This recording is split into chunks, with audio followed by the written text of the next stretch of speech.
बिस्मिल्लाहिर्रहमानिर्रहीम। अस्सलाम वालेकुम डियर स्टूडेंट्स। प्रीवियस वीडियोस में हमने vertically and horizontal shifting and उसके साथ ही हमने vertically and horizontally reflecting and stretching discuss की थी। उसके ये रूल हैं, ये मैं थोड़ा सा अभी उसको देख लें। इससे रिलेटेड हमने मतलब डिस्कस किया था कि किस तरीके से ये शिफ्ट होते हैं, लेफ़्ट या राइट, अप या डाउन। आज हम इसकी एग्जांपल्स को डिस्कस करते हैं। तो ये देख लें, थोड़ा सा मैं रिव्यू कर देता हूँ। अगर फंक्शन में कांस्टेंट ऐड हो रहा है तो ये फंक्शन जो है ग्राफ वही होगा लेकिन अपवर्ड हो जाएगा। अगर माइनस हो रहा है तो वो डाउनवर्ड हो जाएगा। अगर एफ ऑफ एक्स डोमेन के अंदर अगर एक्स माइनस सी हो रहा है तो राइट साइड पर वो शिफ्ट हो जाएगा, और अगर एक्स प्लस सी हो रहा है तो लेफ़्ट साइड पर शिफ्ट होगा।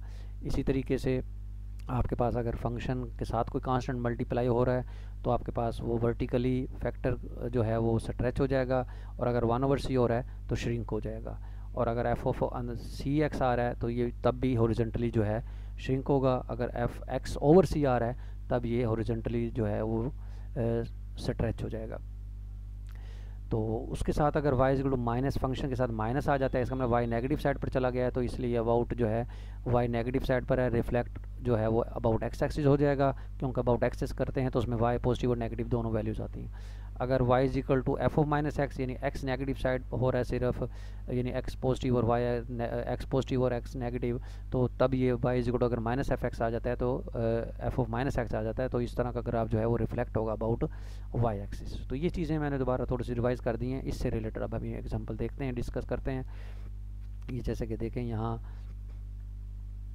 ये आपके पास है, वो कह रहा है given the graph of the function use transformations. ये ट्रांसफॉर्मेशन है जितनी भी सारी हमने पढ़ी हैं, transformation to graph this this this and this and this. यानी आपने देखें इसी ग्राफ के अंदर चेंजिंग किया है। Y is equal to x के रूट के अंदर ही उन्होंने एक्स के रूट माइनस टू भी कर दिया है, x minus two under root भी कर दिया, y is equal to minus x के रूट भी कर दिया है, y is equal to x के रूट भी कर दिया, और y is equal to minus x का के रूट भी कर दिया। यानी देखें इसी फंक्शन की उन्होंने ट्रांसफॉर्मेशंस की हैं।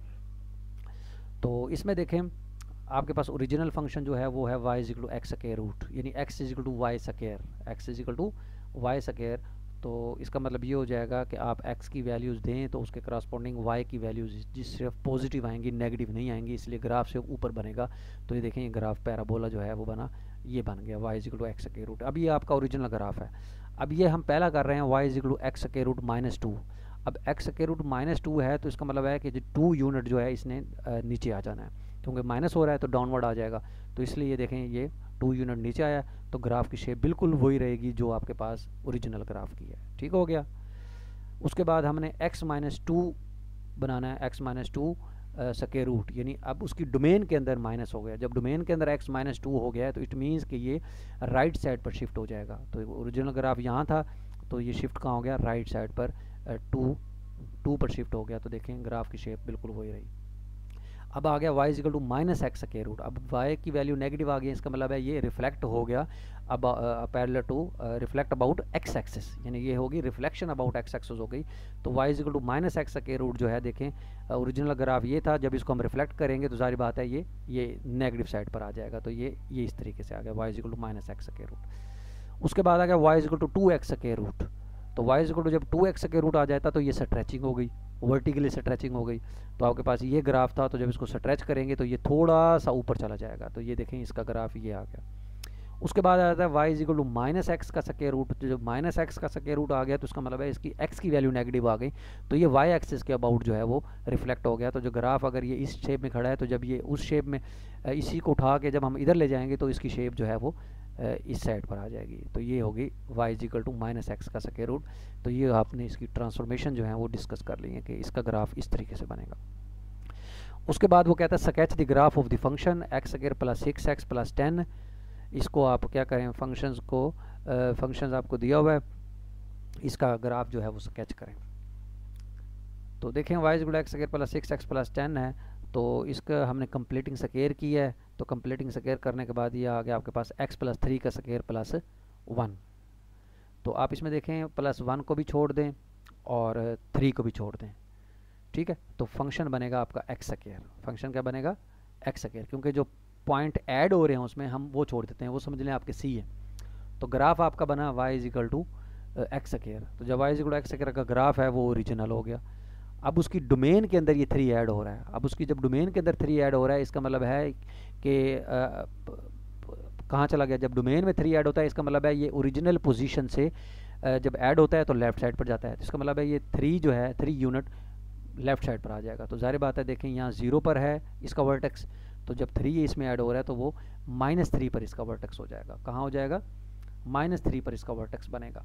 फिर साथ +1 भी हो रहा है। अब +1 का मतलब है जब +1 होता है तो ये अपवर्ड चला जाता है, जब माइनस होता है तो डाउनवर्ड चला जाता है। तो +1 का मतलब है कि ये थोड़ा सा अपवर्ड भी चला जाएगा इस पोजीशन से, तो थोड़ा सा लेफ्ट पर भी आ गया डोमेन की वजह से, x+3 की वजह से। और +1 का मतलब है कि ये थोड़ा सा अप हो गया 3 से, तो ये 1 है तो 1 पर वर्टेक्स आ जाएगा। तो इसके वर्टेक्स बन जाएंगे, जाहिर बात है, -3 और 1। तो ये इसका जो ग्राफ अब बनेगा y = x² + 6x + 10x का 10 का, तो वो ग्राफ आपका ये बन गया। तो ये देखें, हम इसका दूसरा तरीका भी है ग्राफ बनाने का, लेकिन हमने ट्रांसफॉर्मेशन की मदद से इसका ग्राफ बनाया है। बाज़ का वो कह देते हैं कि इसका स्केच करें ग्राफ बाय यूजिंग ट्रांसफॉर्मेशन। तो ट्रांसफॉर्मेशन में आपको शिफ्टिंग, ट्रांसलेशंस वगैरह और रिफ्लेक्टिंग और स्ट्रेचिंग, ये चीज़ें सारी आपको आनी चाहिए। इस तब ही आप इसका ग्राफ जो है बाय जो ट्रांसफॉर्मेशन है वो बना सकते हैं। अदरवाइज़ इसका जो तरीका है वो टेबल वैल्यू से ही हम इसका ग्राफ बनाते होते हैं। तो मैं थोड़ा सा दोबारा रिवाइज़ कर देता हूँ। तो पहले सबसे पहले कंप्लीटिंग स्क्वायर किया, कंप्लीट स्क्वायर करने के बाद देखें ये x+3 का स्क्वायर +1 बना है। तो आपने क्या करा है, 3 को और 1 दोनों को इग्नोर कर लेना है, तो ओरिजिनल ग्राफ बनेगा y = x²। तो इसको अब इसके लिहाज से बनाना है, क्योंकि आपका ओरिजिनल फंक्शन तो ये है ना, तो +3 हो रहा है तो ज़ाहिर बात है इसको नेगेटिव साइड पर ले जाएंगे -3 पर, क्योंकि अब जमा हो रहा हो तो लेफ्ट साइड पर, माइनस हो रहा हो तो राइट साइड पर। तो फिर +1 हो रहा है तो इसको 1 यूनिट अप कर देना आपने। तो 1 यूनिट अप किया तो इसका मतलब है आपका जो ग्राफ बना इसका वो ये बन गया कि ये लेफ्ट साइड पर भी हो गया शिफ्ट और अपवर्ड भी शिफ्ट हो गया। तो आपके पास ये वर्टेक्स बन गया -3 व 1। तो आपका जो ओरिजिनल फंक्शन है ये, इसका ग्राफ जो है वो ये बना। ठीक हो गया।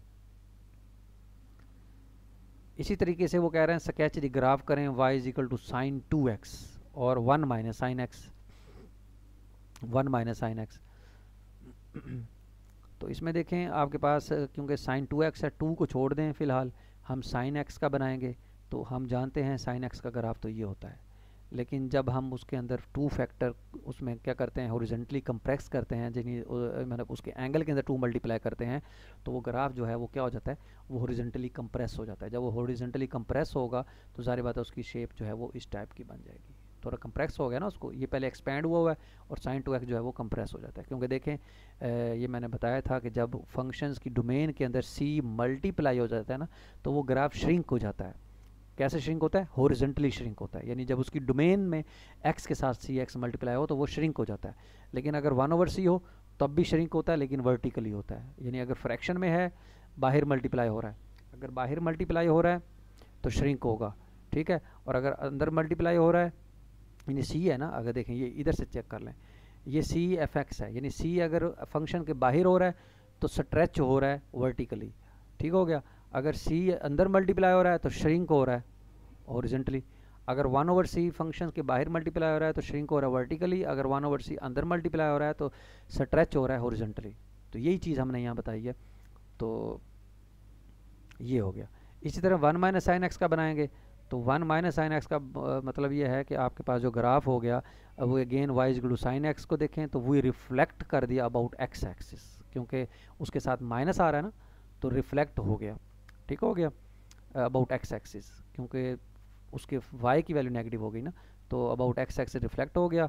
The graph is equal to -sin x, ठीक है। एंड वी शिफ्ट 1 यूनिट्स, क्योंकि 1 उसमें जमा कर रहे हैं, तो 1 जमा कर रहे हैं तो इसका मतलब है ये थोड़ा सा ऊपर चला जाएगा, तो इसलिए यहाँ 1 से स्टार्ट किया। अब 0 से स्टार्ट नहीं किया, 1 से स्टार्ट करना, क्योंकि x = 0 पर फंक्शन की वैल्यू 1 आएगी, इसलिए हमने 1 से स्टार्ट कर देना है इसको। तो ये हमारे पास हो जाएगा।